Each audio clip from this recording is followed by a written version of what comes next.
Hello? Why are you calling me? Especially on Instagram? Did I get a message? A phone call that my car's being repoed? Probably because you missed a payment? No, you're supposed to pay it. It's not my responsibility anymore. It's your responsibility. It's under your name.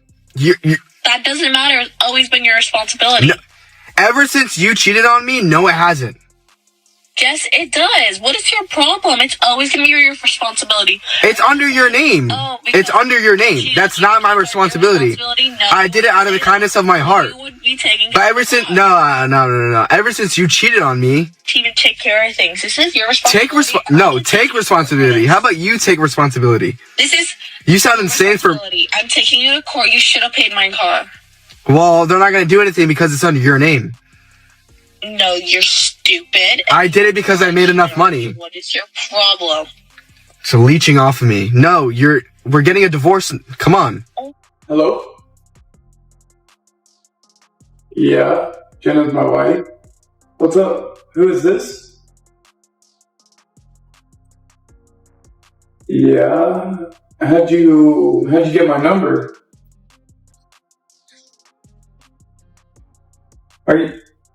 Are you serious? Hold on, what do you even say?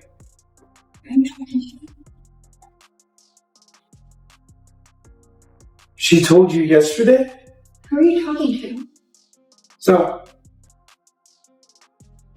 well, I'm glad you brought that to my attention because stop. Who are you talking to? You know Ron? What is Ron? Why is he calling you? He just told me you're pregnant. What? Why did he call you? Because he felt guilty. No, he just doesn't want to be dad. He shouldn't be the dad. You're married. Does this not mean anything to you? Our whole life is over. Please don't get upset. I'm trying not to, but how can I not be upset? You're pregnant with another man. Jenna, this is over. Trust me, bro. She may have stayed married because she wanted a secure place to fall back on while keeping her other options open. So fellas, if you ever find yourself in a situation like this, don't ignore the signs. Walk away, protect your peace, and don't let anyone keep you trapped in a relationship built on lies. So this is part of your baby. No, it's not. Yes, it is. I'm not raising another man's child. Why? We're married. Yes, you don't have a choice. What do you mean? So you're saying you want a divorce? Yeah. No! Then you're gonna go to hell. No, that's not happening. You're Catholic. What do you mean? Are you on drugs? No, I mean, hyped up on hormones, but what do you mean? This discussion just needs to be finalized today. You didn't answer your phone. I literally called 50 times. I was working out. Why? For the past 30 minutes, you've been working out? Yeah, for the And you past haven't looked at your phone? hour I've been working out. Yeah, why? But without your phone?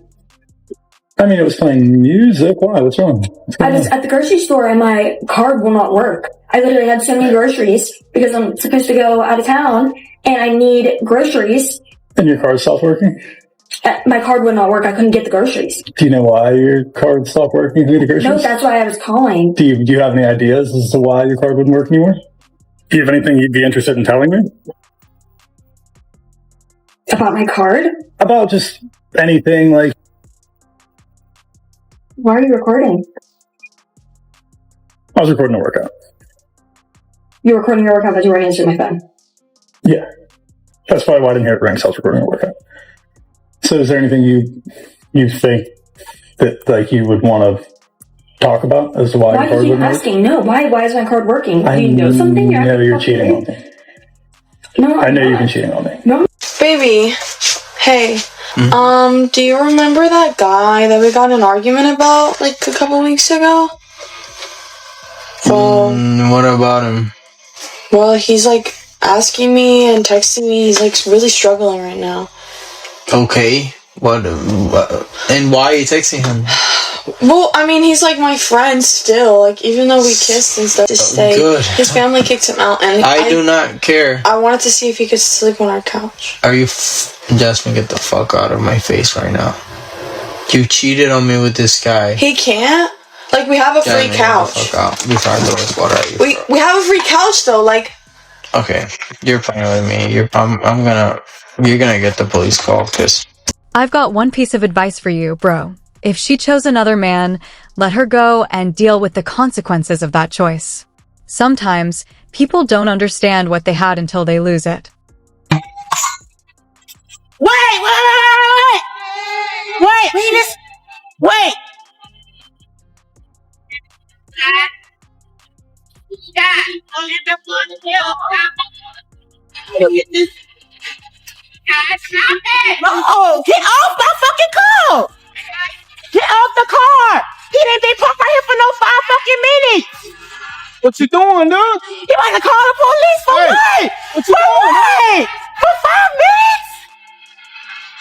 Sir, get off my fucking car! No. Get off the fucking car! He just been parked right here for 5 fucking minutes! Look out, sir. Hey. It wasn't even that fucking long! Guys, you gonna go to jail, stop it! What the fuck you doing, dog? Guys, you gonna go to jail! What are you doing? Hey. He just parked like that for a second! Guys, you gonna go to jail! Man, get the fuck away! Go! Just go! Just go! Alright, go! It's your fault, go! Look out. Alright, go, bitch! Shut the window down, dog. What is he doing? He got all that because he just looked like he's about to leave with his Shut the window daughter! down. Ow! Stop it! Nothing happened. No!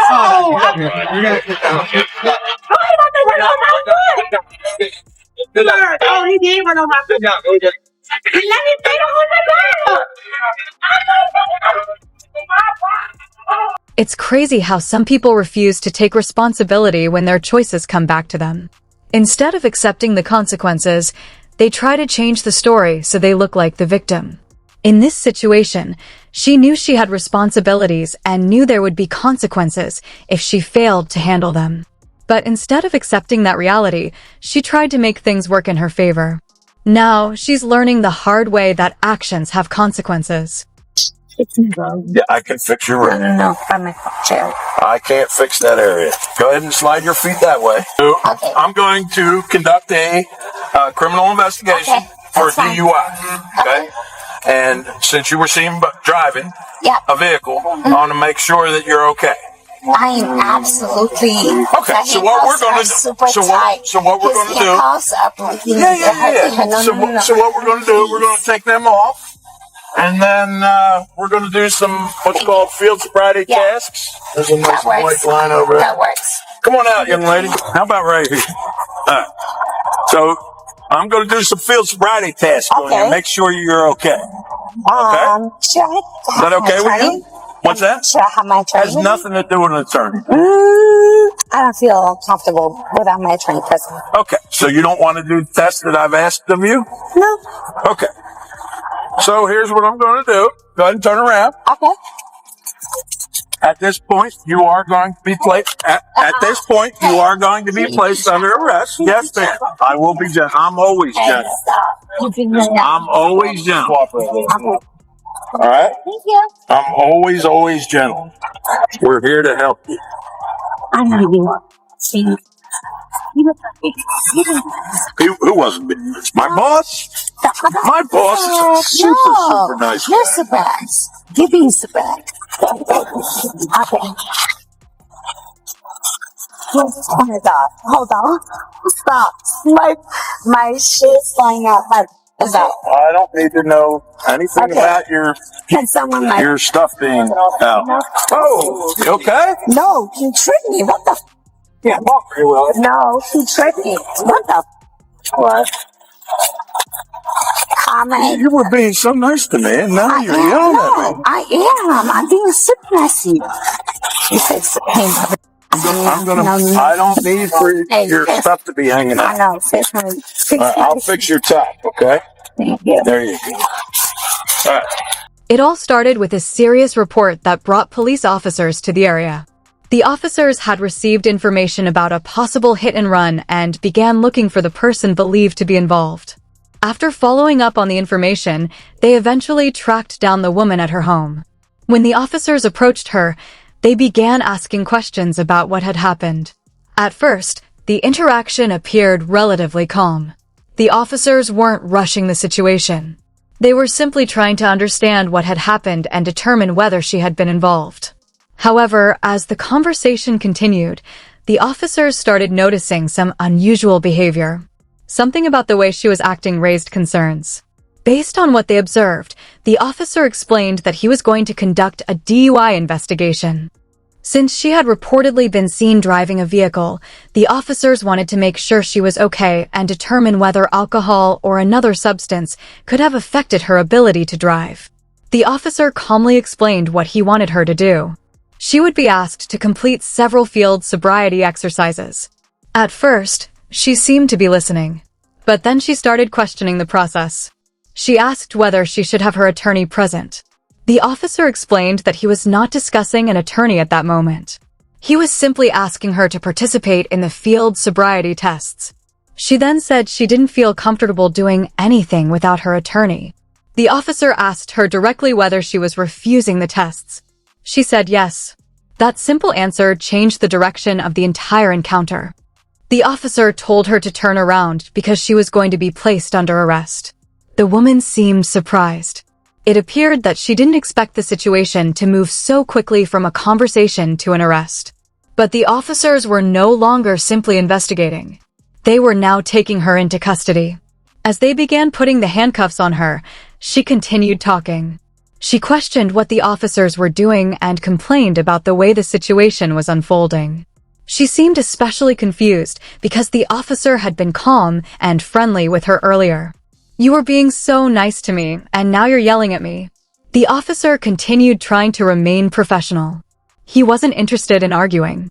He simply wanted to finish the arrest and safely place her inside the police vehicle. But the woman kept finding new things to complain about. At one point, she suddenly became worried about her clothing. She complained that part of her clothing had moved and that she needed help fixing it. The officer told her he didn't need to know the details and simply helped adjust her clothing so that she was properly covered. After dealing with that issue, the officers continued moving her toward the police vehicle. But instead of getting inside, another problem appeared. This time, it was the handcuffs. She began complaining that they were too tight.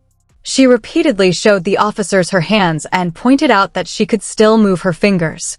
She even demonstrated that her thumb could move between her fingers. The officers checked the handcuffs. They explained that they were not going to tighten them because they were already loose enough. But she continued talking. She asked them to fix other things and kept trying to turn the arrest into another conversation. The officers remained patient. They repeatedly told her what they needed her to do. She was instructed to move her feet toward the vehicle. She was told to get inside. She was given simple directions that should have taken only a few seconds to follow. But she didn't immediately cooperate. Instead, she continued questioning the officers and resisting their instructions. At this point, the officer became more direct. He reminded her that she was under arrest. He also warned her that physically resisting could result in additional charges. The officer gave her another opportunity to cooperate. "Put your feet in the car." But she still wasn't ready to comply. The officers continued trying to explain the situation. They didn't want to use unnecessary force. They wanted her to simply follow the instructions and get inside the vehicle. But the longer she resisted, the more difficult the situation became. The officer again warned her about the consequences. He made it clear that she had already been placed under arrest and that continuing to resist would not change the outcome. She was going to the station.